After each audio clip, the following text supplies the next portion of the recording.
Joining us now to discuss all of this is author of The Ultimate Retirement Guide for 50 Plus. Suze Orman is here. There's so many places to go with you, but for those of us who are 50 plus, this is scary. How would you advise some of us? Well, what's interesting is that today advising for retirement is very different than it was 10, 15, 20 years ago, because today you have interest rates that are low and going lower. You have a market that, even though it's down, is still really at its all-time high. Real estate is off the charts still. So where do you invest?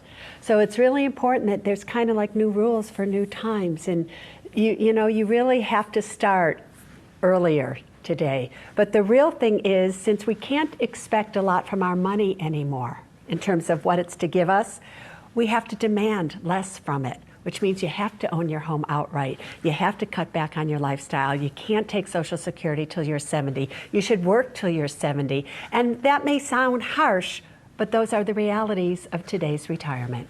What if you have stocks in your portfolio? Because most financial experts will say you want to stay diversified. Even as you get older, you just want to change the mix, right?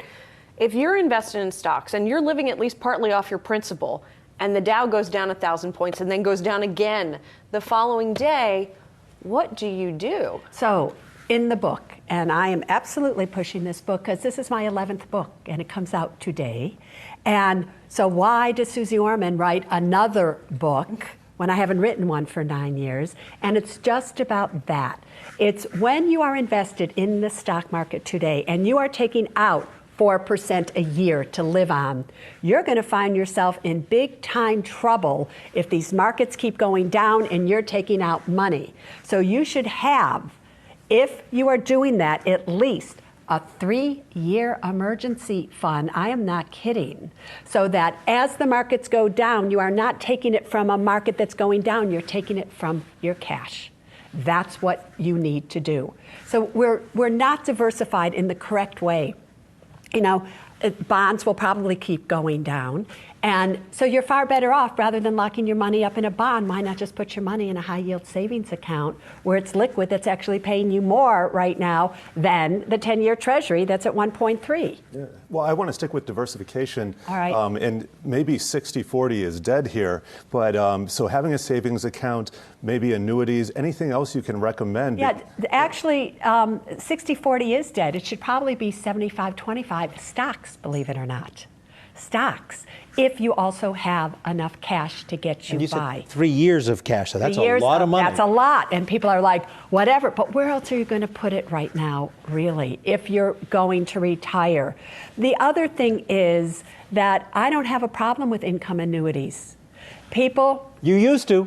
No, 1998, and they were variable annuities. Right. I still do not like variable annuities. But deferred fixed income annuities as a portion? Or immediate annuities, believe it or not, because people need an income that's guaranteed to them.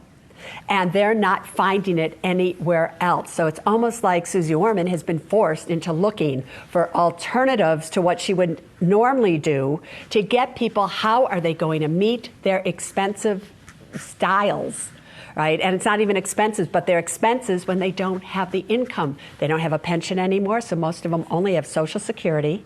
They might be able to take some money from their 401ks, depending what's happening in the market, right? So you should at least be in dividend-paying stocks or ETFs to absorb some of the things for when the markets do go down as well.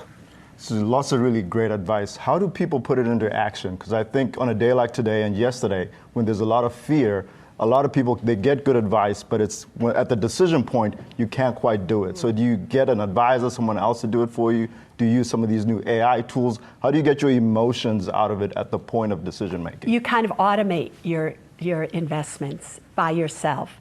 I'm a firm believer in dollar cost averaging, especially at a time when the markets are all over the place.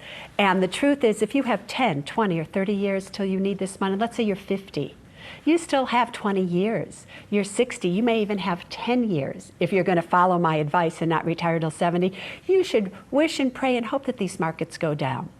These are the best things that could possibly happen to you if you are dollar cost averaging, which means you take a specific amount of money every single month and you invest it. If you do that, and the markets are going down right now, if you had done that in 2007, 2008, oh my God, and just continued on all the way through to now, you would have made a fortune. So to answer your question, you have to set up an amount of money every single month that you're going to put into these markets, and you keep doing it if you have time on your side, 10 years or longer, and you keep doing it month in and month out. Speaking to the 50 to 70-year-old Yes. sect, 60-40 is dead. At what age point should you start diversifying? You said 75-25 for stock, but at what point should you start breaking apart the portfolio so that you're setting up those anchors that you've mentioned? I'm not sure you should break up that, believe it or not, especially when interest rates are so low. Because I will always believe that right now you're getting a higher interest rate on the SPDR at 1.7% in the VTI ETF than you are in a bond. Yep. And you're getting growth, and you're getting their earnings coming in. So you need money growing. And I'm an avid believer in stocks. And if you do it correctly with the right mix and some bonds, but it's very, or some cash giving you a high dividend, a high interest rate of 2% right now, which you can get. Credit unions. There's a credit union just the other day that was giving 3% for a 1-year CD. It's kind of amazing that 2% is high. Considered high, right? Yeah. Right? Yeah. But you have to know how to invest in this type of environment. And what can you do so you take the fear out of it? And a lot of it has to do with reducing your expenses. Make sure you pay off the mortgage on that home.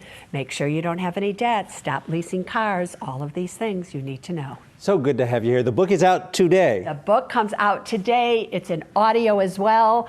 And we have a PBS special on it February 29th, starting throughout the United States. The Ultimate Retirement Guide for 50 Plus, author Suze Orman. It's always good to see you.